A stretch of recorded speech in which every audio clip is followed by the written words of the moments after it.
Welcome to CARICOMP Insider, where high-tech facial recognition meets real-world intelligence.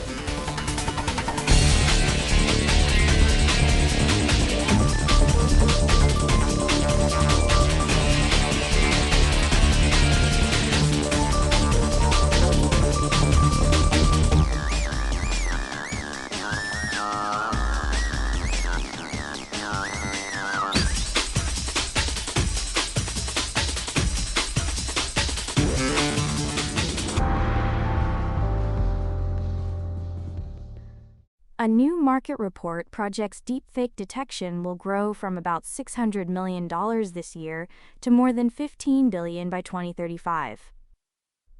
That's a 25-fold increase in a single decade. And almost none of that money solves the problem keeping investigators up at night. The real crisis isn't whether we can spot a fake video. It's what happens when that video lands in a courtroom. Right now, no federal rule of evidence explicitly governs how judges and juries should handle deepfake material. That gap cuts both ways. A party can slip fabricated footage into a case and call it authentic. Or, a defense attorney can point at perfectly real surveillance tape and say, that could be synthetic. Either move erodes trust in evidence itself. So what happens to a prosecution when the jury no longer believes what it sees? In September of this year, a court in Alameda County, California, handed down sanctions after someone introduced deepfake witness testimony. According to a report from the National Association for Presiding Judges, that case stands as one of the first known deliberate deployments of synthetic media inside an American courtroom. Not a hypothetical, not a law review thought experiment. Someone actually tried it, and a judge had to figure out what to do with almost no procedural guidance. That single incident hints at a much larger pattern legal scholars call the deepfake defense. According to the Berkeley Technology Law Journal, the strategy works like this. A defense attorney doesn't need to prove a video is fake. They just need to plant enough doubt that it might be. And in a system built on reasonable doubt, that seed grows fast. The University of Baltimore Law Review found that this dynamic doesn't just threaten fabricated evidence. It makes jurors more skeptical of legitimate evidence, too. Authentic footage, real photographs, verified recordings, all of it gets a little less persuasive once the word deepfake enters the room. The cost problem compounds the legal one.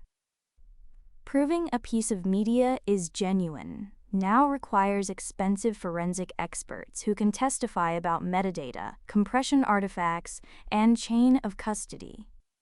Prosecutors already stretched thin on budgets now face an additional line item every time opposing counsel raises the AI question.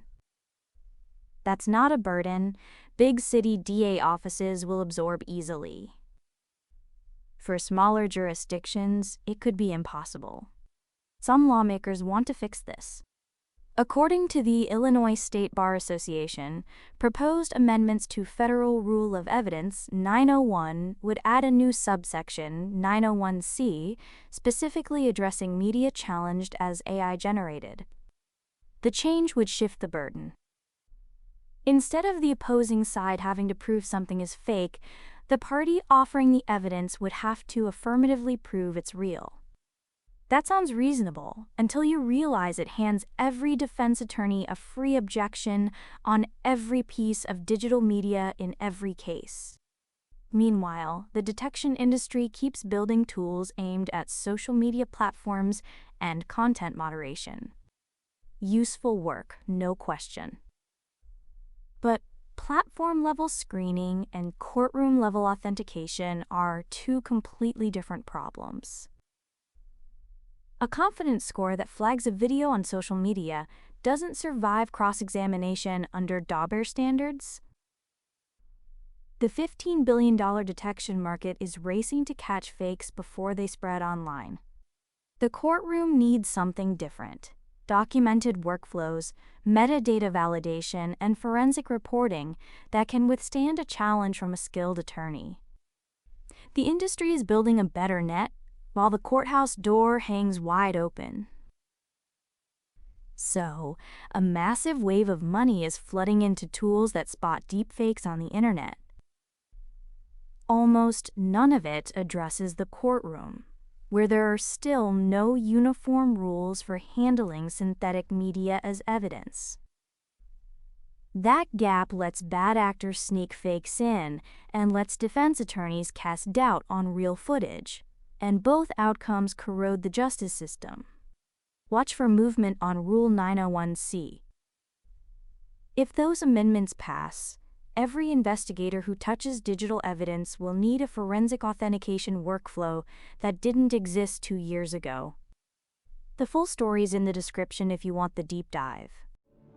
Now you know something most people in this industry don't. Use it.